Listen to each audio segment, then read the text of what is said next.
ರವೆ ಬಳಸಿ ತುಂಬಾ ಆರೋಗ್ಯಕರವಾಗಿರುವಂತಹ ಹೆಲ್ದಿ ಆಗಿರುವಂತಹ ಬ್ರೇಕ್ಫಾಸ್ಟ್ ರೆಸಿಪಿ ಮಾಡ್ತಿದ್ದೀನಿ.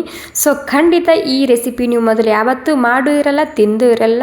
ತುಂಬ ಅಂದರೆ ತುಂಬಾ ರುಚಿಯಾಗಿರುವಂತಹ ಹೆಲ್ದಿಯಾಗಿರುವಂತಹ ಬ್ರೇಕ್ಫಾಸ್ಟ್ ರೆಸಿಪಿ. ತುಂಬಾ ಕ್ರಿಸ್ಪಿಯಾಗಿ ಬರುತ್ತೆ ಈ ರೆಸಿಪಿ.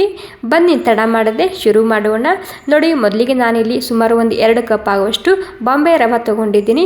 ಮತ್ತು ಒಂದು ಸ್ವಲ್ಪನೇ ನನ್ನ ಹತ್ರ ಪನ್ನೀರ್ ಇತ್ತು, ಪನ್ನೀರ್ ಕೂಡ ನಾನಿಲ್ಲಿ ಬಳಸ್ತಿದ್ದೀನಿ. ನಿಮ್ಮ ಹತ್ರ ಪನ್ನೀರ್ ಇಲ್ಲ ಅಂದರೆ ನೀವು ಹಾಗೆ ಕೂಡ ಮಾಡ್ಕೋಬೋದು. ಸೊ ಇವಾಗ ಪನ್ನೀರ್ ಇತ್ತಂದರೆ ಈ ರೀತಿ ನೀವು ತುರ್ಕೊಂಡ್ರೆ ಪನ್ನೀರ್ ಹಾಕೊಂಬೋದ್ರಿಂದ ಏನಾಗುತ್ತೆ, ಹೆಲ್ತ್ಗೆ ತುಂಬಾ ಒಳ್ಳೆಯದು ಪನ್ನೀರು. ಹೀಗಾಗಿ ನಾನು ಇದರಲ್ಲಿ ಸ್ವಲ್ಪ ಪನ್ನೀರ್ ಕೂಡ ತುರ್ಕೊಂಡು ಸೇರಿಸ್ತಿದ್ದೀನಿ.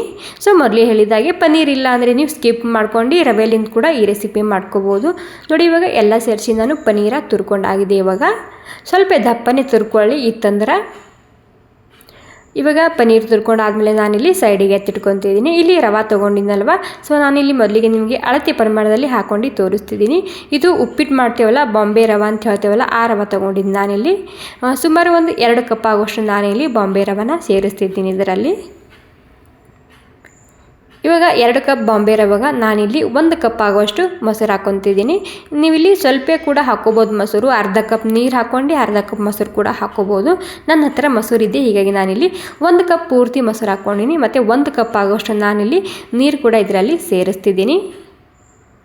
ಇವಾಗ ಇದಕ್ಕೆ ರುಚಿಗೆ ತಕ್ಕಷ್ಟು ಉಪ್ಪು ಹಾಕ್ಕೊಂಡಿದ್ದನ್ನು ಮಿಕ್ಸ್ ಮಾಡ್ಕೊತಿದ್ದೀನಿ. ಇವಾಗ ನೀರು, ಮೊಸರು, ರವೆ, ಉಪ್ಪು ಎಲ್ಲನೂ ಸೇರಿಸಿ ಇದನ್ನು ಒಂದು ಸ್ವಲ್ಪ ಸರಿಯಾಗಿ ಮಿಕ್ಸ್ ಮಾಡ್ಕೊಂಡು ತೊಗೊತಿದ್ದೀನಿ. ಸೊ ಫ್ರೆಂಡ್ಸ್, ಖಂಡಿತ ಒಂದು ಸಲ ಟ್ರೈ ಮಾಡಿ ನೋಡಿ. ನಿಮಗೆ ಎಷ್ಟು ತಿಂದಿರ್ಬಿ ಸಾಕಾಗಲ್ಲ ಈ ರೆಸಿಪಿ. ಅಷ್ಟು ರುಚಿಯಾಗಿರುವಂತಹ ಹೆಲ್ದಿಯಾಗಿರುವಂತಹ ಬ್ರೇಕ್ಫಾಸ್ಟ್ ರೆಸಿಪಿ. ಮತ್ತು ಇದರಲ್ಲಿ ಎಲ್ಲ ತರಕಾರಿ ಹಾಕಿ ಮಾಡೋದ್ರಿಂದ ತುಂಬಾ ಹೆಲ್ದಿಯಾಗಿರುತ್ತೆ ಇದು.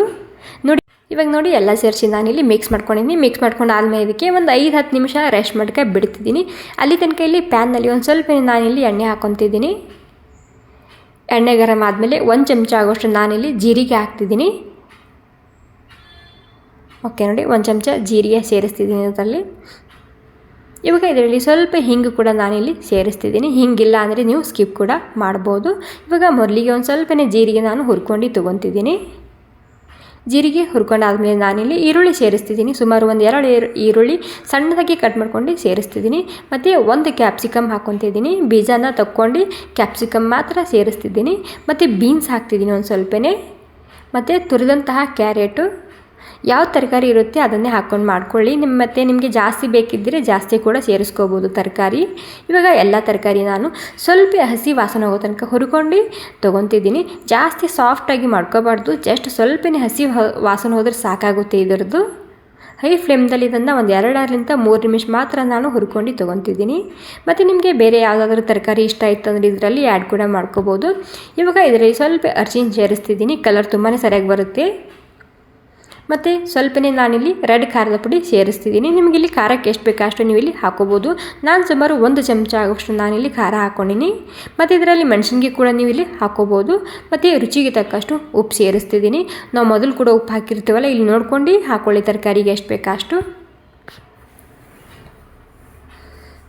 ಓಕೆ, ನೋಡಿ ಎಲ್ಲ ಸೇರಿಸಿ ಇವಾಗ ನಾನಿಲ್ಲಿ ತರಕಾರಿ ಹುರ್ಕೊಂಡಾಗಿದೆ. ಇವಾಗ ನೋಡ್ತಿರ್ಬೋದು, ಹೈ ಫ್ಲೇಮ್ದಲ್ಲೇ ಹುರ್ಕೊಳ್ಳಿ. ಒಂದು 2 ನಿಮಿಷ ಹುರ್ಕೊಂಡ್ರೆ ಸಾಕಾಗುತ್ತೆ, 2-3 ನಿಮಿಷ. ಇವಾಗ ಪನ್ನೀರ್ ಹಾಕ್ಕೊತಿದ್ದೀನಿ. ಮೊದಲೇ ಹೇಳಿದಾಗೆ ನಿಮ್ಮ ಹತ್ರ ಪನ್ನೀರ್ ಇಲ್ಲ ಅಂದರೆ ನೀವು ಸ್ಕಿಪ್ ಕೂಡ ಮಾಡ್ಬೋದು, ಹಾಗೆ ಕೂಡ ಮಾಡ್ಕೋಬೋದು. ಅಥವಾ ನಿಮಗೆ ಏನಾದರೂ ಸ್ಪೆಷಲ್ಲಾಗಿ ತಿನ್ಬೇಕನ್ನಿಸ್ತಿದ್ರೆ, ಹೆಲ್ದಿಯಾಗಿರ್ಬೇಕಂದ್ರೆ ನೀವು ಪನ್ನೀರನ್ನ ಹಾಕ್ಕೊಳ್ಳಿ, ನಡೆಯುತ್ತೆ. ಓಕೆ, ಇವಾಗ ಪನ್ನೀರ್ ಹಾಕಿದ ಮೇಲೆ ಜಸ್ಟ್ ನಾನು 1 ನಿಮಿಷ ಮಾತ್ರ ಹುರ್ಕೊಂಡು ತೊಗೊತಿದ್ದೀನಿ. ಜಾಸ್ತಿ ಹುರ್ಕೊಂಬೋದೇನು ಬೇಕಾಗಿಲ್ಲ ಪನ್ನೀರ್ ಹಾಕಿದ ಮೇಲೆ. ಓಕೆ, ನೋಡಿ ಎಲ್ಲ ಸೇರಿಸಿದ್ರಲ್ಲಿ ತರಕಾರಿಯಲ್ಲಿ ಮಿಕ್ಸ್ ಮಾಡ್ಕೊಂಡಿದ್ದು ನಾನು ಪನ್ನೀರ. ಮತ್ತು ಇದೇ ತರಕಾರಿ ಹಾಕಬೇಕಂತೇನಿಲ್ಲ, ಮನೆಯಲ್ಲಿ ಯಾವ ತರಕಾರಿ ಇರುತ್ತೆ ಅದನ್ನೇ ಹಾಕ್ಕೊಂಡು ಮಾಡ್ಕೋಬೋದು ನೀವು. ಇದು ಒಂದು ಸ್ವಲ್ಪ ತಣ್ಣಗಾಲೆ, ತುಂಬ ಬಿಸಿಯಾಗಿದೆ ಇದು. ಮತ್ತು ಫ್ರೆಂಡ್ಸ್, ನಿಮಗೆ ಈ ರೆಸಿಪಿ ಸ್ವಲ್ಪನಾದರೂ ಇಷ್ಟ ಆಗಿದರೆ ಒಂದು ಲೈಕ್ ಮಾಡಿ. ಹಾಗೆ ನೀವು ಕೂಡ ಒಂದು ಸ್ವಲ್ಪ ಮಿಸ್ ಮಾಡದೆ ಟ್ರೈ ಮಾಡಿ ನೋಡಿ, ಸಖತ್ ರುಚಿಯಾಗಿ ಬರುತ್ತೆ. ಒಂದು 5 ನಿಮಿಷ ಆಗೋ ತನಕ ನಾನು ರೆಸ್ಟ್ ಮಾಡೋಕ್ಕೆ ಬಿಟ್ಟಿದ್ದ, ಸ್ವಲ್ಪ ತಣ್ಣಗಾಗಿದೆ. ಇವಾಗ ಇದರಲ್ಲೇ ಸೇರಿಸ್ತಿದ್ದೀನಿ. ಓಕೆ, ನೋಡಿ ಎಲ್ಲ ಸೇರಿಸಿ ಇದರಲ್ಲಿ ಹಾಕ್ಕೊಂಡಾಗಿದೆ. ಇವಾಗ ಎಲ್ಲ ಸೇರಿಸಿ ಇದನ್ನು ಮಿಕ್ಸ್ ಮಾಡ್ಕೋಬೇಕಾಗುತ್ತೆ. ಅದಕ್ಕಿಂತ ಮೊದಲು ಒಂದು ಸ್ವಲ್ಪ ನಾನಿಲ್ಲಿ ಕೊತ್ತಂಬರಿ ಸೊಪ್ಪು ಕೂಡ ಸೇರಿಸ್ತಿದ್ದೀನಿ. ಕೊತ್ತಂಬರಿ ಸೊಪ್ಪು ಸೇರಿಸಿ ಇದನ್ನು ಸರಿಯಾಗಿ ಮಿಕ್ಸ್ ಮಾಡ್ಕೊತಿದ್ದೀನಿ. ಓಕೆ ನೋಡಿ ಎಲ್ಲ ಸೇರಿಸಿದನ್ನು ಸರಿಯಾಗಿ ಮಿಕ್ಸ್ ಮಾಡ್ಕೊಂಡಾಗಿದೆ. ನೋಡ್ತಿರ್ಬೋದು ಇವಾಗ ಯಾವ ರೀತಿಯಾಗಿ ಕಲಿಸ್ಕೊಂಡಿನಿ ಅಂತೇಳಿ. ಜಾಸ್ತಿ ತಿಳಿಯಾಗಿ ಇರಬಾರ್ದು, ಸ್ವಲ್ಪ ಗಟ್ಟಿಯಾಗಿ ಮಿಕ್ಸ್ ಮಾಡ್ಕೊಳ್ಳಿದ್ದು. ಓಕೆ ಗಟ್ಟಿಯಾಗಿ ಮಿಕ್ಸ್ ಮಾಡ್ಕೊಂಡಾಗಿದೆ. ಇಲ್ಲಿ ಸಣ್ಣ ಪ್ಯಾನ್ ಇಟ್ಕೊಂಡು ನಾನು ತಡ್ಕ ಕೂಡ ಪ್ಯಾನ, ಇದರಲ್ಲಿ ಸ್ವಲ್ಪ ಎಣ್ಣೆ ಸೇರಿಸ್ತಿದ್ದೀನಿ. ಸ್ವಲ್ಪ ಗಟ್ಟಿಯಾಗಿ ಮಾಡ್ಕೊಂಡು ನೀವು ಬಟರ್ ಪೇಪರ್ ಮೇಲೆ ಅಥವಾ ಬಟ್ಟೆ ಮೇಲೆ ಕೂಡ ಇದನ್ನು ತಟ್ಕೋಬೋದು. ಈ ರೀತಿ ಪ್ಯಾನ್ ಇತ್ತಂದರೆ ಪ್ಯಾನ್ನಲ್ಲಿ ಕೂಡ ನೀವು ಇದನ್ನು ಮಾಡ್ಕೋಬೋದು. ನೋಡಿ 1 ಚಮಚ ಆಗುವಷ್ಟು ನಾನು ಹಿಟ್ಟನ್ನ ಸೇರಿಸ್ತಿದ್ದೀನಿ. ಇವಾಗ ಸ್ಲೋ ಗ್ಯಾಸ್ನಲ್ಲಿ ಇದಕ್ಕೆ ಒಂದು 2 ನಿಮಿಷ ಇದಕ್ಕೆ ಮುಚ್ಚಿ ಬಿಡ್ತಿದ್ದೀನಿ, ಅಥವಾ ಕೆಳಗಡೆ ಕೆಂಪಾಲಿದು ಪೂರ್ತಿಯಾಗಿ. ಓಕೆ ನೋಡಿ ಇವಾಗ ಮುಚ್ಚಿದನ್ನು ಒಂದು 2 ನಿಮಿಷ ಅಥವಾ 3 ನಿಮಿಷ ಆಗೋ ತನಕ ಹಾಗೆಯೇ ಬಿಡ್ತೀನಿ. 2-3 ನಿಮಿಷ ಆದಮೇಲೆ ಇದನ್ನು ಉಲ್ಟಾ ಹಾಕೋಬೇಕಾಗುತ್ತೆ. ಮೇಲೆ ಎಲ್ಲ ಡ್ರೈ ಆಗಿದೆ, ಸ್ವಲ್ಪ ಎಣ್ಣೆ ಹಾಕ್ತಿದ್ದೀನಿ ಮೇಲೆ. ನೋಡಿ ಇವಾಗ ಎಣ್ಣೆ ಸ್ವಲ್ಪ ಮೇಲೆ ಎಣ್ಣೆ ಹಾಕಿದ್ದನ್ನು ಉಲ್ಟಾ ಹಾಕೊತಿದ್ದೀನಿ. ವಾವ್ ನೋಡಿ ಎಷ್ಟು ಸರಿಯಾಗಿ ಕಾಣ್ತಿದೆ ಅಲ್ವಾ, ಸಖತ್ ಗರಿಗರಿಯಾಗಿ ಬರುತ್ತೆ ಈ ಥಾಲಿಪೀಟ್ ಅನ್ಬೋದು, ಅಥವಾ ನೀವು ಇದನ್ನು ಪ್ಯಾನ್ ಕೇಕ್ ಅನ್ಬೋದು, ಯಾವ್ದು ಭೀ ಅನ್ಬೋದು. ಇದಕ್ಕೆ ಸಖತ್ ರುಚಿಯಾಗಿರುವಂತಹ ಹೆಲ್ದಿ ಆಗಿರುವಂತಹ ಬ್ರೇಕ್ಫಾಸ್ಟ್. ನಾನಂತೂ ವಾರದಲ್ಲಿ 1-2 ಸಲ ಈ ರೆಸಿಪಿ ಮಾಡ್ತೀನಿ ಮನೆಯಲ್ಲಿ. ಎಲ್ರಿಗೂ ತುಂಬಾ ಇಷ್ಟ ಆಗುತ್ತೆ ಈ ರೆಸಿಪಿ. ಮೊದಲೇ ಹೇಳಿದಾಗೆ ಈ ರೀತಿ ಪ್ಯಾನ್ ಇಲ್ಲ ಅಂದರೆ ನೀವಿಲ್ಲಿ ಬಟ್ಟೆ ಮೇಲೆ ತಟ್ಕೊಳ್ಳಿ, ಸ್ವಲ್ಪ ಗಟ್ಟಿಯಾಗಿ ಮಾಡ್ಕೊಂಡು ನಡೆಯುತ್ತೆ. ನಾವು ಥಾಲಿಪೀಟ್ ಯಾವ ರೀತಿ ಮಾಡ್ಕೊತೇವಲ್ಲ ಆ ರೀತಿ. ನೋಡಿ ಇಲ್ಲಿ ನಾನು ಅದೇ ರೀತಿ ಇನ್ನೊಂದು ಕೂಡ ಮಾಡ್ಕೊಂಡು ತೊಗೊಂಡಾಗಿದೆ. ಇದು ಕೂಡ ನೋಡಿ ಎಷ್ಟು ಮಸ್ತಾಗಿ ಕಲರ್ ಬಂದಿದೆ ಅಲ್ವಾ. ಸೊ ನೋಡಿದ್ರೆ ಹಾಗೆಯೇ ತಿನ್ಬೇಕು ಅನಿಸ್ತಿದೆ, ಅಷ್ಟು ರುಚಿಯಾಗಿರುವಂತಹ ಹೆಲ್ದಿ ಆಗಿರುವಂತಹ ಬ್ರೇಕ್ಫಾಸ್ಟ್ ರೆಸಿಪಿ. ಓಕೆ ಫ್ರೆಂಡ್ಸ್, ಈ ರೆಸಿಪಿ ನಿಮಗೆ ಸ್ವಲ್ಪನಾದರೂ ಇಷ್ಟ ಆಗಿದರೆ ಒಂದು ಲೈಕ್ ಮಾಡೋದು ಮಾತ್ರ ಮರಿಬಾರ್ದು. ಸೊ ನೀವು ಕೂಡ ಒಂದು ಸ್ವಲ್ಪ ಟ್ರೈ ಮಾಡಿ ನೋಡಿ. ನೀವು ಬೇಕಾದರೆ ಪನ್ನೀರ್ ಕೂಡ ಸ್ಕಿಪ್ ಮಾಡ್ಕೊಂಡು ಎಲ್ಲ ತರಕಾರಿ ಹಾಕ್ಕೊಂಡು ಮೊಸರು ರವೆ ಹಾಕೊಂಡು ಕಸಿಂದ ಈ ರೆಸಿಪಿನ ಮಾಡ್ಕೋಬೋದು. ಓಕೆ, ಈ ರೆಸಿಪಿ ನಿಮಗೆ ಸ್ವಲ್ಪನಾದರೂ ಇಷ್ಟ ಆಗಿದರೆ ಒಂದು ಲೈಕ್ ಮಾಡೋದು ಮಾತ್ರ ಮರಿಬಾರ್ದು. ಮತ್ತು ನಿಮಗೆ ಏನಾದರೂ ಕನ್ಫ್ಯೂಷನ್ ಇತ್ತಂದರೆ ನೀವು ಖಂಡಿತ ಕಮೆಂಟ್ ಮಾಡಿ ಕೇಳಿದರೆ ನಾನು ನಿಮಗೆ ಖಂಡಿತ ರಿಪ್ಲೈ ಮಾಡೇ ಮಾಡ್ತೀನಿ. ಥ್ಯಾಂಕ್ ಯು ಸೋ ಮಚ್ ಎಲ್ರಿಗೂ ಮತ್ತೊಮ್ಮೆ.